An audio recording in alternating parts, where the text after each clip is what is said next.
Hey everyone, we have had these speakers in the store for a while and I haven't made a dedicated video on them. You've seen me have these in vlogs, the Adam LZ project, I put them all over the house. When did I make the transition to these? What was it when I fell in love with it? I think they just sent me one of them. The BluSound architecture, the BluSound system, I fell in love with several years ago when I first discovered NAD. Really what happened was I was looking at the NAD, this thing, the BluSound node.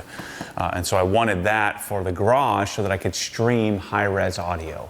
And then because NAD, BluSound, and PSV speakers are all represented by Lenbrook, the same Canadian parent company, I said, well, shoot, I might as well buy a bunch of stuff and try it out. And at the time I was selling and using the Dynaudio Music speaker. I think I still have one over here. The Dynaudio Music is great. Yeah, here it is. If anybody wants to buy this, I'll sell it to you. It's the last one left. I liked how these sounded in comparison to the Pulse Flex, the Pulse 2i, the Pulse Mini. I just didn't love how they sounded in comparison to the Musics, and they had 3 different sizes of this Dynaudio Music. Now, the problem with this guy is it's real clunky. You're basically just connecting with Bluetooth or sometimes AirPlay if you can get it to connect. And so Dynaudio actually discontinued them, and many of you bought the thing and we could never get them. And so I've kind of gone away from the whole Bluetooth speaker thing for a while, just because I didn't love how the Pulse 2i and the Pulse Flexes, I actually have a Pulse 2i in my bathroom, I have Pulse Flexes in my shower. But what I did love, so I didn't love how they sounded, but I loved the connectivity of it. The BluOS app, this to me is so much. If you're a HiFi person, I don't see how you could head down the Sonos path.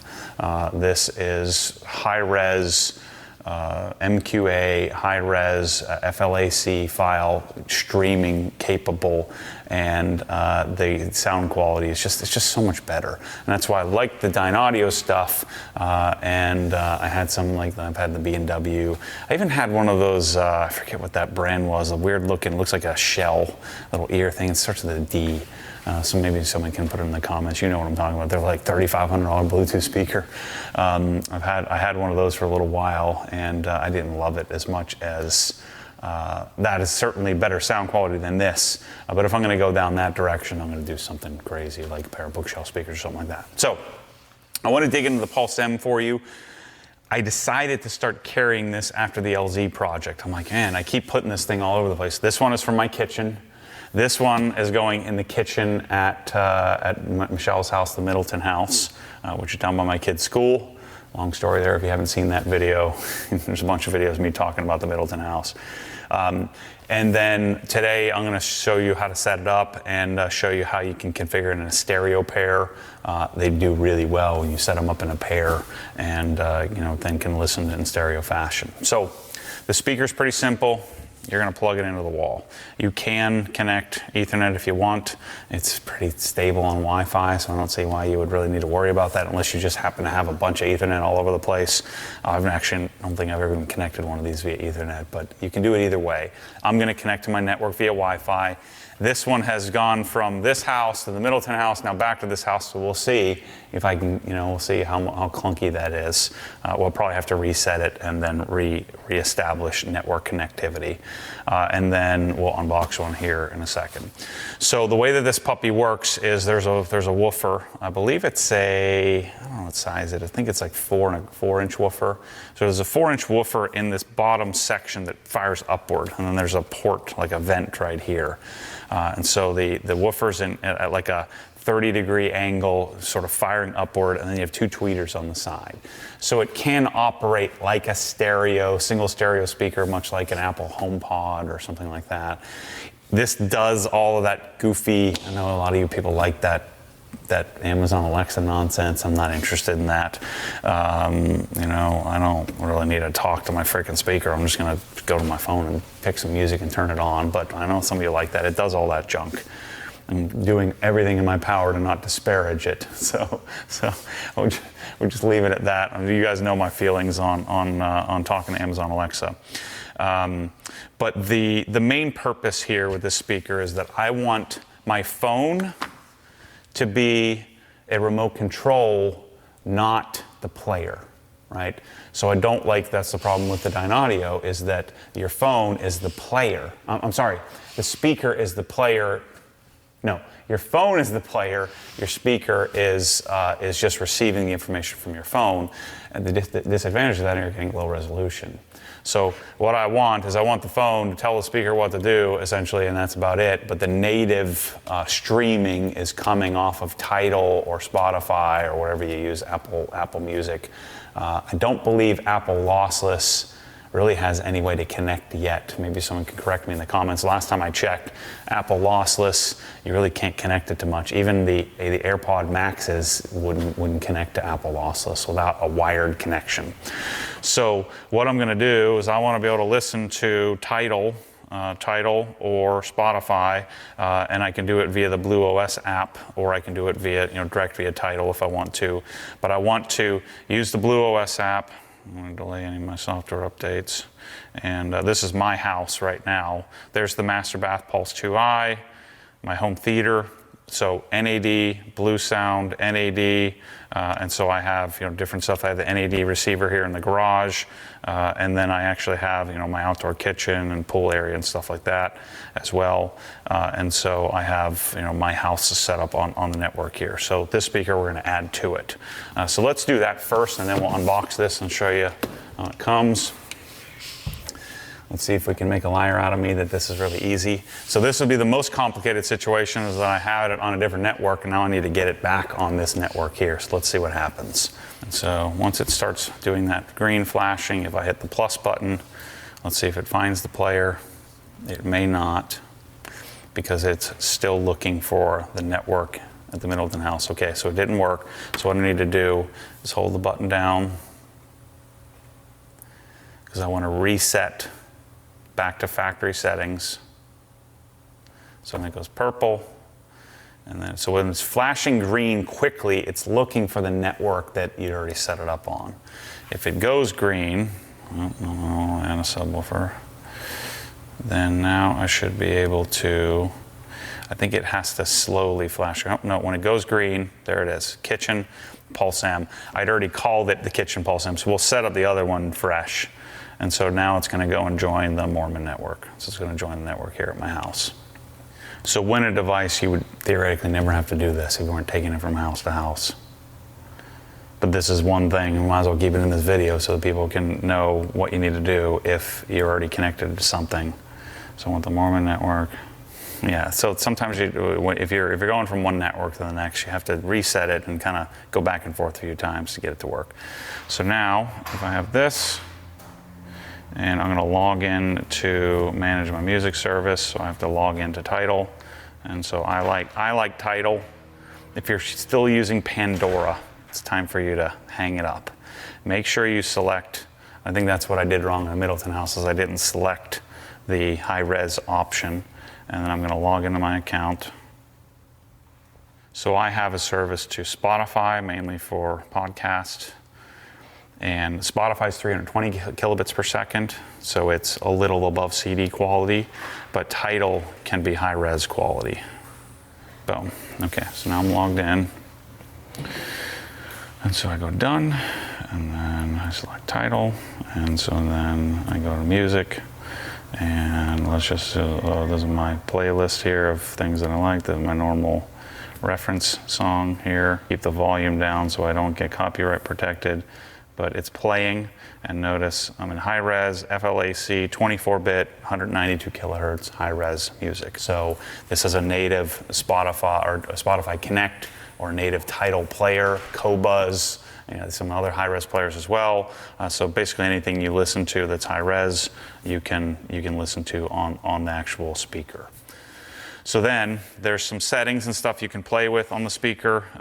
There's not a lot of adjustment to the Blue Sound speaker architecture. So if I go here, hit the three dots, I go to audio settings. The only thing that you really have an option for is your volume limits. So, you know, from peak to trough or trough to peak. You can change the output to left, right, or mono. That's if we want to use them in a stereo pair, which we can do in a minute here. And then there's this front row option. So if I don't have front row on, I can adjust my bass and treble, but I actually prefer, it's one of the very rare times where I prefer a DSP setting. So just using the BluOS or the BluSound front row version is how I like to listen to it. So let me show you how it comes in the box. By the way, we're doing a garage giveaway at the moment, and I got BluSound to let me have this be one of the speakers or one of the things that we put as a entry to the giveaway. These are $399, so you get 400 entries when you buy one of these things. So we keep selling out, and they keep coming in, and we sell out of them because they, you know, I guess they can't make them fast enough to keep up with us here. But if you're looking for a Bluetooth speaker for the garage, for the kitchen, for the bathroom, for the house, for the outdoor kitchen, for wherever, you can buy one and just run it as a single stereo speaker, or you can buy a pair, and I'm going to show you here how it works as a stereo pair. This would actually work really well in the garage. You know, it's not at the level of the crazy crap that I have in here, but this would, you know, somebody asked me that the other day. It said, hey, could this work in my garage until I become a baller someday and buy some big system like the new Dynaudio Core 5 setup or something? And I said, absolutely. It's not going to rip your face off. It's not going to blow you out of the room, but it's going to play plenty loud enough volume for you to enjoy, you know, listening in the garage. And apparently I'm incapable of untying. There we go. So speaker comes like so. Again, you had your two inputs. It does have an optical in, so they do give you a little optical thingy. I've never had a need for it, so I've always thrown it away. But they give you a little mini 1/8" optical adapter. And so you could keep that if you wanted to. But really, all I grab out of here is the darn power cord, and I punt the rest. Since this is going to go in the Middleton house in the kitchen, it's kind of making me want to do a stereo pair in my kitchen, because what's better than a single? It's a double. Two is always better than one. But the instructions and all that stuff, you shouldn't need it because I just showed you how to do it. It's really pretty simple. So there's a quick setup guide here that will tell you how to set it up. If you just open up your phone, open up the BluOS or download the BluOS app, and this one should be a lot easier to do because it hasn't been set up with anything yet. So let's take this one over here. Plug this in and set this thing up. Plug it in. Grab yourself a sip of Mountain Valley. Now it's sponsored by. I should be sponsored. Take your Spyderco knife and put it back in your pocket. This also could be is part of the garage giveaway as well. This video is going to live forever, so sorry to you guys who are watching this, you know, a year from now. Apparently I got some sticky crap on there. Look at that OG logo on there. I think that's cool. So the garage giveaway, every dollar you spend gets you an entry. We're going to give somebody an $85,000 garage away, and these speakers count toward it. So I think you want this. You can put it in your office. You can put it anywhere. You can take it wherever you want. All right, so I'm going to do the same thing. Hit the plus, because it's flat green. There you go, the Pulse M570. This time I'm going to call it something. We're going to take this one to the Middleton house and have to take it off this network again, but hey, I'm doing this for you guys. Do it for the video. Or maybe I'll just keep it in my kitchen, have a stereo pair. So then I'm going to call this, I'm going to rename this. So Pulse, I don't need to call it Pulse M because it shows Pulse M in the actual title when it goes here. So let's call it Kitchen 2. Call it whatever you want. Next. You just can't call it Kitchen again. You have to name it something different. There it goes. Switching my networks back and forth. It's flashing green now. Theoretically, this one I won't have to bounce back and forth. See, that one's set up complete, done, because it's a brand new network. Now it's going to go into a software update, which usually takes about 7-8 minutes, something like that. So it's going to update your software. You really can't and really shouldn't skip this step. You want to get it up to date. So that way it's nice and stable on your network. So we'll let this go through and I'll come back to you when it's done. So when we're talking about videos like this, you know, people say, this is a terrible review. I'm not a reviewer. I'm sharing with you what I have. Like, this is at my house, in my house. And so that's where I differ a little bit from the average reviewer. You know, like to have that with car reviewers. Like, I don't want a car reviewer doesn't even have the car. I only am interested in a car review if the guy has the car. Like, you know, like Chris Harris driving around his 30,000 mile GT3 Touring. That's the kind of review I can get down with, because it's not really a review. He's sharing you his experience with something. And so I only sell stuff in my store that I really love and that I'm using in my own house. And so just keep that in mind as you're looking. If you're looking for specs and all that, just go to the frickin' website and download and just read it. I'm sharing with you what I think, you know, what I've experienced with the speaker. So take it easy on me when you're yelling at me about reviews, because I'm not interested in reviewing. I'm interested in sharing my ownership experience. And then if I can provide you some value with that experience and telling you, hey, this is the one, they make 8 different speakers. If I'm going to buy any of the BluOS speakers, having had all of them, this is the one that I like a lot. And this is the one I would suggest. It's the same thing with basically everything in this garage that we, you know, provide people advice on. And remember, to me, you know, the house is attached to the garage, and so even though this is going in my kitchen, I think it's important to be able to share this stuff. You know, I don't get to like open up this drawer and take the Obsession and, you know, throw it in there and then go to take a nap. It doesn't work that way. So these speakers could function for your garage, they could function for your kitchen, they could function for your office, they could function for anywhere in the house. And at Adam LZ's house, we put them in the closet, we put them in the master bedroom, the master bathroom. I put them on the desk upstairs. I put one in the kitchen, and I think that was it. And then his receiver, his NAD receiver, is also on the BluOS network in the home theater, so that took care of the main family room area, so we could walk around the house and add and subtract music however we wanted to. The other neat thing, and I'll show you this in a minute, I can play music on all the zones at once. I can put them together, take them apart. I can hand off from one to the next. So it gives me that ability to do that. But what I am going to do with these speakers is I'm going to put them in a stereo pair here and show you how that works. So we're at 43% download. So we're about 5 minutes in. Like I said, it usually takes 8, 9, 10 minutes depending on how your networks work. And apparently my network isn't too happy with me right now. So Bluetooth is the lowest resolution. On Apple, we have AAC Bluetooth. We don't have, I think it's a Qualcomm software.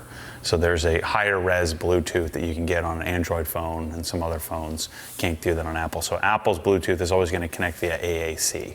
And so that's going to be restricted to, you know, roughly CD quality. And then you have AirPlay. So I believe that Bluetooth on AAC is 44.1 kilohertz, 8-bit. I think that you can do, I think you can do 16-bit, 44.1 kilohertz on AirPlay. And then you can do full 24, 192, 24-bit, 192 kilohertz on if you're doing it direct, you know, Tidal Connect or Spotify Connect. If you don't have Tidal, then you're really not getting anything above CD quality anyway, so it doesn't really matter. But Apple Music, Apple Lossless, I haven't done any digging in recently. I was looking at making the transition, so maybe you guys can, you always help me in the comments here, because I'm not using that codec, I'm not using their product. So what is available? All these articles are a year old, and I'm sure it's changed. But how do you listen to Apple Lossless without doing some sort of wired connection? How do I get that? And so it's up to 24,192. So technically the MQA Master Quality Audio on Tidal is a lossy codec. But that's why some files are now available in FLAC, FLAC files, at full 24,192 on Tidal. This is taking forever. All right, so there you go. You see, it's all the software updates done. We have Kitchen 2, and see what I said. It already says Pulse M, so you wouldn't call it Kitchen 2 Pulse M, just call it whatever you want to call it, just name the title, because it says Pulse M underneath. It tells you the device underneath automatically. You can't rename that. So now what I could do is I could set these up in an automatic or a full-time pair, right? And so what I'm going to do here, the regular Kitchen Pulse M is a left speaker. Close that. And then Kitchen 2, hit the 3 dots.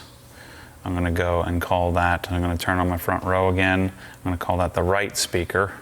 I'm going to close that. I might not even need to do that. So if I go and I hit the merge button, so I'm going to create a fixed group. So if I wanted these to be a stereo pair all the time because they were in the same room, I'm going to go and create a stereo pair, and then Kitchen 2, Kitchen 1, continue, group name, we'll call this Kitchen, just kitchen in general, right? Because I would have it in the kitchen. Continue. So that's this one. Boom. Setup complete. Finish. So I guess I didn't need to go call it left or right. So now I click done. This will update and say kitchen stereo pair. So now when I play this, there's one volume and they'll be at the same volume at the same time. So if I go and I play some music, I want to play, again, my reference song. Obviously I can't play it because we'll get copyright protected, but we have high-res music, FLAC 24192. If I wanted to listen to a podcast and go to Spotify, I'm listening to a Joe Rogan episode, and I can click this button here and hit my kitchen as well, and press play. And my volume's turned down, but it's playing right now, stereo pair of the kitchen. If I wanted to switch over to, to my phone, I could come back to my phone. I could pick whatever I want to pick to listen to. I'm gonna go listen to Theo Vaughn, play that. And I can come and choose, which version of a device I want to play, I want to listen to. So when it has this little side arrow or little side player, that means it's AirPlay. Whenever it has the speaker, that means it's Tidal Connect. So you generally want to choose not listen to Tidal Connect. Now what I can do, if I want to be sure I'm listening to the highest resolution, I can come over here into the BluOS app and play Spotify through here. If that makes sense. So if I want to get rid of that stereo pair, and because I want to get rid of it for me, so if I want to get rid of it, I go back to players. I'm going to go, I believe, to groups. I'm going to go back to my stereo pair. I'm going to delete this fixed group, okay? And I'm going to now go back to kitchen and kitchen 2. So kitchen is going to go in this house. Kitchen 2 is going to go in the other house. But really simple, really awesome. Playing you something here doesn't do us any good because you're going to be listening through my microphone, through the compression of the camera, into the compressed of YouTube, and then out your cell phone. So it's kind of pointless. But just take my word for it. It sounds really great, performs really great, and then you can build upon a bigger ecosystem. Like, again, I could, if I wanted to listen to something. So if I go back to Tidal. And so I go back to my music, I'm going to play that song again, and let's say that I wanted to play Kitchen 2, and I wanted to hand off to something else. I hit the little arrow, and I can choose, I want to hand off to my garage, and I can hand off the sound to my garage. If I wanted to merge it, I could. My garage is probably going to blow us out of the room here, so let's turn that down. If I wanted to merge it, I could always just hit the merge button and or hit one of these buttons and merge the music. So if I wanted to add my master bath in with my garage for some reason, I could put that group together. And so now they're both playing at the same time, and then I can delete the group and go back to my original by hitting the X. So I can walk around my house, hit the arrow, and hand off from room to room, or I can just add a bunch of groups together, or I could group the whole house together if I want to just play everything at once. I was having some sort of dinner party or something like that. But here's the beauty of this whole thing. This architecture, this system, I can I just showed you how to do it. You can do it yourself. If something gets problematic, you can reset it and start over. You don't need to call some service or some company to help you. So that's the advantage of, I think, this level of setup. So I'm getting high res, high quality, integrator level sound, but DIY friendly. Where I live, we don't have an audio integrator for 100 miles. No one wants to come up here to work on this stuff, so I want to do it my darn self and not do some super sophisticated system I can't handle myself. Even the network amplifier that I have on my pool deck is also all set up by me, and I'm just a guy in the garage messing with this stuff. Maybe a little more than average, but I want to be able to set this up and control it myself. So these count for the giveaway, and we'll have them in the store forever. If you're watching this video some point in the future, get yourself a Pulse M, try it out, and send me an email saying I was right. Thanks for watching. Always appreciate your support. I know you can get this stuff anywhere. It's super helpful for me if you help us support, and if you've found value in these videos, I'd love it if you'd honor the source. So thanks for watching. As always, stay tuned for more crazy. Make sure to check out my new desk setup video I'm going to be doing here today. It'll be up in a week or so. Thanks for watching.